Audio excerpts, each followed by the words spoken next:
So hi guys and welcome back to my YouTube channel once again. So आज की इस video में हम लोग डिस्कस करेंगे कैपिटल बजटिंग के non discounted cash flow techniques. Yes, so there are 3 techniques जिसमें को हम लोग एक एक करके करने वाले हैं। तो let's begin without any further delay. Okay, तो सबसे पहला इज हमारा पे बैक मेथड। ओके, सो अभी तक हम लोग डिस्काउंटेड कैश फ्लो टेक्निक के बारे में बात कर रहा था, अब हम नॉन डिस्काउंटेड देखेंगे। तो यहाँ पे टाइम वैल्यू ऑफ मनी जो है वो बेसिकली कंसिडर नहीं किया जाता है। This is the difference between the two technique.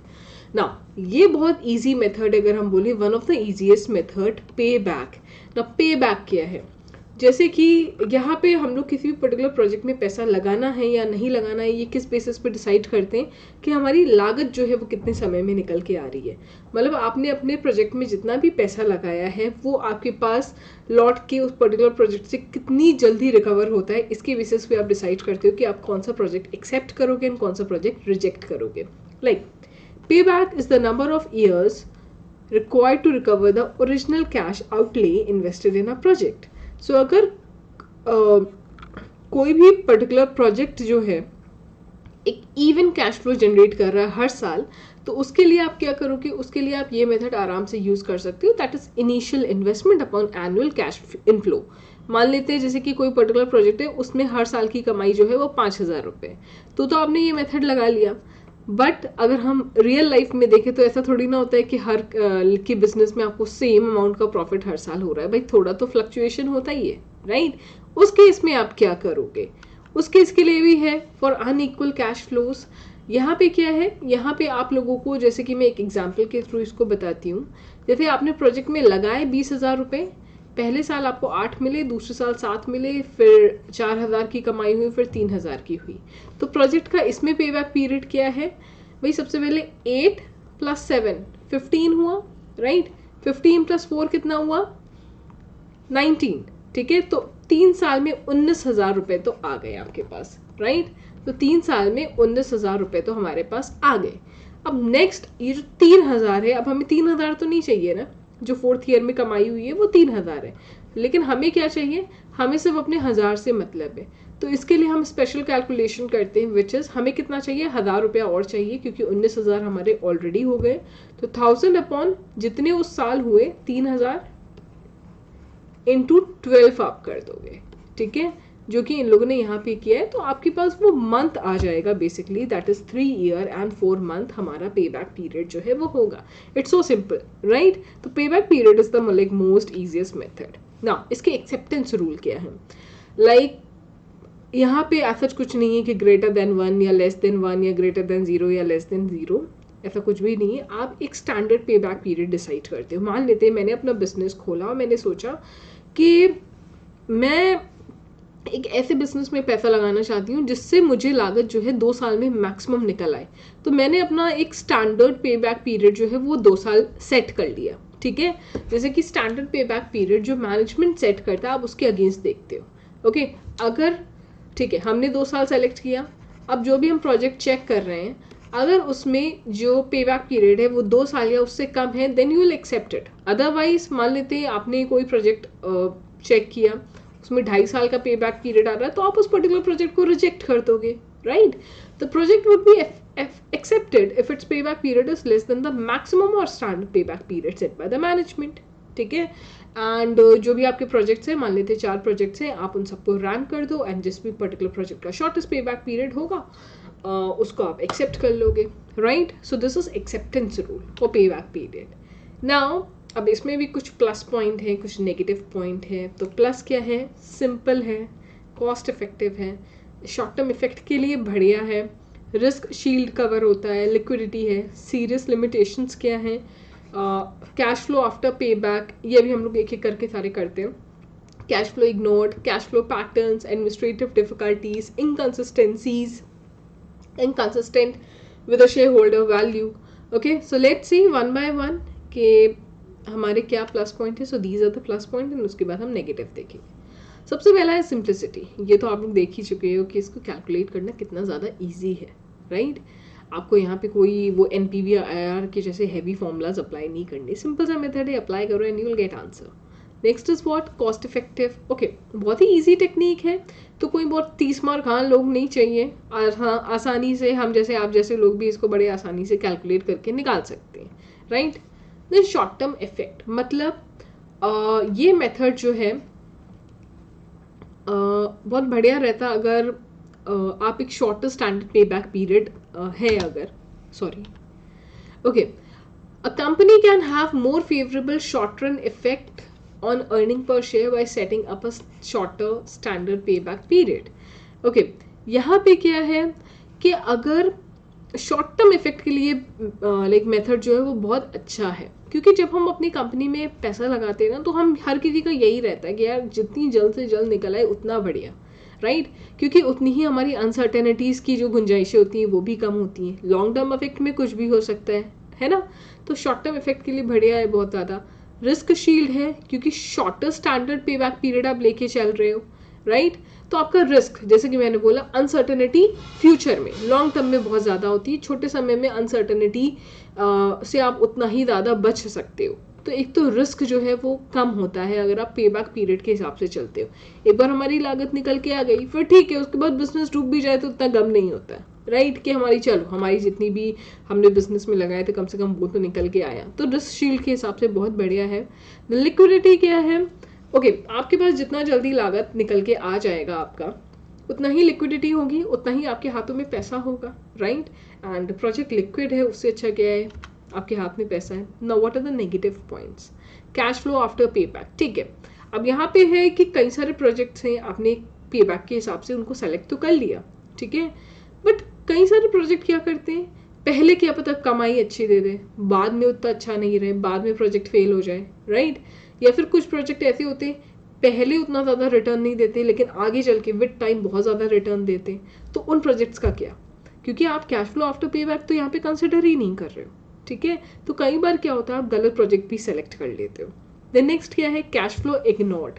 Okay, यहाँ पे क्या है, क्योंकि आप पे बैक के बाद के कैश फ्लो को कंसिडर ही नहीं कर रहे हो, तो ये एक सही मेथड कैसे हो सकता है। सो पे बैक इजी मेथड है लेकिन उतना लाइक रिलायबल मेथड नहीं है।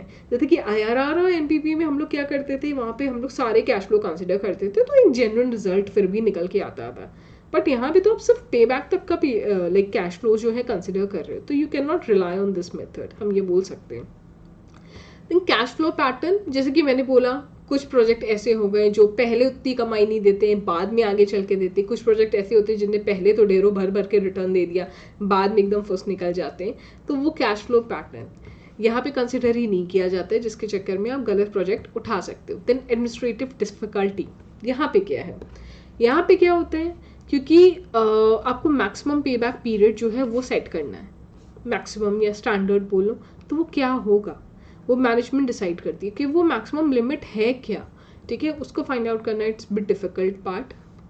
Then inconsistent with share holder value, okay, जैसे कि NPV IRR ये पर्टिकुलर मेथड ऐसे थे जहाँ पे आप शेयर होल्डर्स की जो वैल्यू है उनको मैक्सिमाइज करने की सोचते थे, राइट, हम लोग ने पिछला ये डिस्कस किया। बट ये मेथड ऐसा नहीं है, यहाँ पे आप शेयर होल्डर्स की वैल्यू को मैक्सिमाइज करने पे ध्यान नहीं देते हो।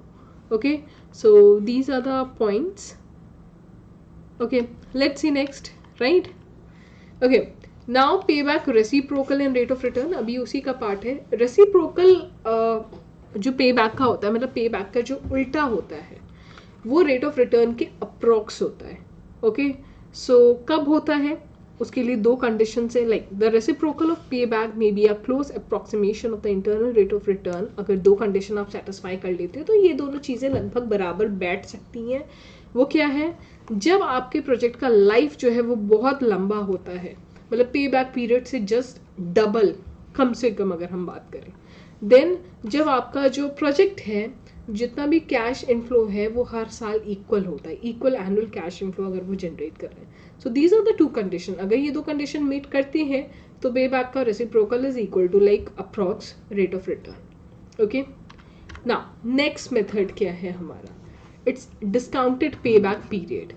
यहाँ पे क्या है, it is the number of period taken recovering the investment outlay on the present value basis। अब डिस्काउंटेड का मतलब ठीक है पे बैक पीरियड मेथड कंसिडर कर रहे हो, लेकिन जो भी आपका कैश आउटले है, कैश इनफ्लो आउटफ्लो है, वो सब आप प्रेजेंट वैल्यू के हिसाब से कंसिडर करोगे। ओके, ऐसा नहीं है ठीक है 2 साल बाद 3 साल बाद हमें रिटर्न जनरेट हो रहा है, बट उसको आप प्रेजेंट वैल्यू के फॉर्म में ला के ही जो है कैलकुलेट करोगे। तो जहाँ पे वो प्रेजेंट वैल्यू वाला फैक्टर आ गया तो उसी पे बैक पीरियड मेथड को बोल दिया आपने discounted pay back period method, simple. ठीक है, सो दिस इज इट, राइट। यहाँ पे और कोई फर्क नहीं है, बस यही लाइक एक मेजर डिफरेंस है। Now last one is accounting rate of return. Let's see, जिसको हम लोग शॉर्ट में ARR मेथड भी बोलते हैं। इसको हम रिटर्न ऑन इन्वेस्टमेंट मेथड भी बोल सकते हो, दैट इज ROI, क्योंकि यहाँ पे आप अकाउंटिंग इंफॉर्मेशन यूज करते हो फाइनेंशियल स्टेटमेंट का, जिससे कि आप इन्वेस्टमेंट प्रॉफिटेबिलिटी मेजर कर सकते हो। तो यहाँ पे क्या है,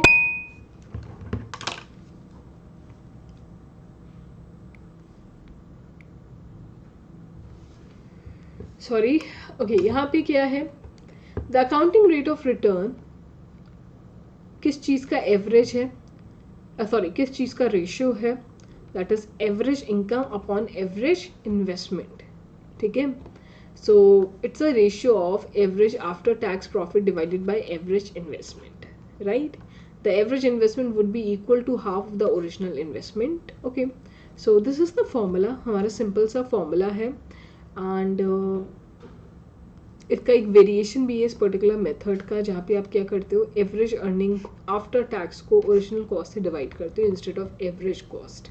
तो it depends on case to case ना। इसका एक्सेप्टेंस रूल क्या है, यहाँ पे अगर ARR जो है, जो भी आपके मैनेजमेंट ने एक मिनिमम रेट स्टैब्लिश सेट किया है और आपका जो ARR निकल के आ रहा है, अगेन ये पे बैक टाइप का ही है।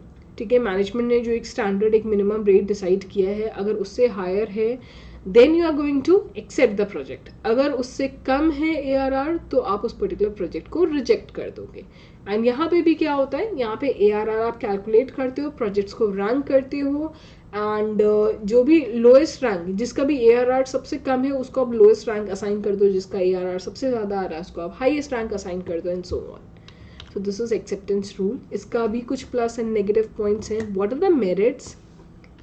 Okay, these are the merits. Simplicity, simple है समझने में, कोई कॉम्प्लिकेशन नहीं है। अकाउंटिंग डेटा, ओके यहाँ पे क्या है, यहाँ पे सिंपल अकाउंटिंग डेटा का यूज़ करके इसको कैलकुलेट कर सकते हो, मतलब वो NPV RR का जैसे एडजस्टमेंट रिक्वायरमेंट नहीं होता है इसमें, जो कि इसके कैलकुलेशन को और ईजी बनाता है। देन अकाउंटिंग प्रॉफिटेबिलिटी, यहाँ पे क्या है, यहाँ पे आप जितनी भी इनकम होती है आपके प्रोजेक्ट की, वो आप यूज़ करते हो उसकी प्रॉफिटेबिलिटी को कैलकुलेट करने के लिए, मतलब सारा जो है कैश फ्लो कंसिडर करा जाता है। What are the negative points, cash flow आप इग्नोर कर रहे हो। कैश फ्लो इग्नोर कर रहे हो मतलब कि यहाँ पे आप अकाउंटिंग प्रॉफिट कंसिडर करते हो, कैश फ्लो कंसिडर नहीं करते हो। And time value of money तो इसमें इग्नोर होती ही है non discounted cash flow technique में। आर्बिट्री कट ऑफ, ओके यहाँ पे क्या है, आपके ARR रूल में आर्बिट्री कट ऑफ जो है वो आप लेके चलते हो। ठीक है, मतलब एक सर्टेन यार्ड स्टिक है। Generally the yard stick is the firms current return on it's asset, तो आप एक यार्ड स्टिक लेके चल रहे हो एंड उसके बेसिस पे आप कैलकुलेट करते हो। Okay right, now because of this, इसकी वजह से क्या होता है, the growth company earning very high rate on the existing asset may reject profitable project. ठीक है, इसके चक्कर में जो आप एक आर्बिट्री कट ऑफ लेके चलते हो, आप क्या पता अच्छे प्रोजेक्ट को रिजेक्ट कर दो और बुरे प्रोजेक्ट को एक्सेप्ट कर लो। So this is the thing. Now ARR method जो है, ठीक है, परफॉर्मेंस एवैल्यूएशन के लिए यूज़ होता है, कंट्रोल मेजर के लिए यूज़ होता है, बट इन्वेस्टमेंट क्राइटेरिया की अगर हम बात करें तो ये कुछ अनडिजायरेबल रिजल्ट जो है वो दे सकता है। Okay, so these are the things जो अभी तक हम लोग ने पर्टिकुलर मेथड्स में पढ़ी है। आई होप कि क्लियर होगा। कोई भी डाउट हो just let me know in the comment section below. And कोई और टॉपिक पढ़ना हो आप लोगों को तो वो भी मुझे आप लोग बताना। Till then do like this video, subscribe to my channel and do share it with your friends. Thank you so much.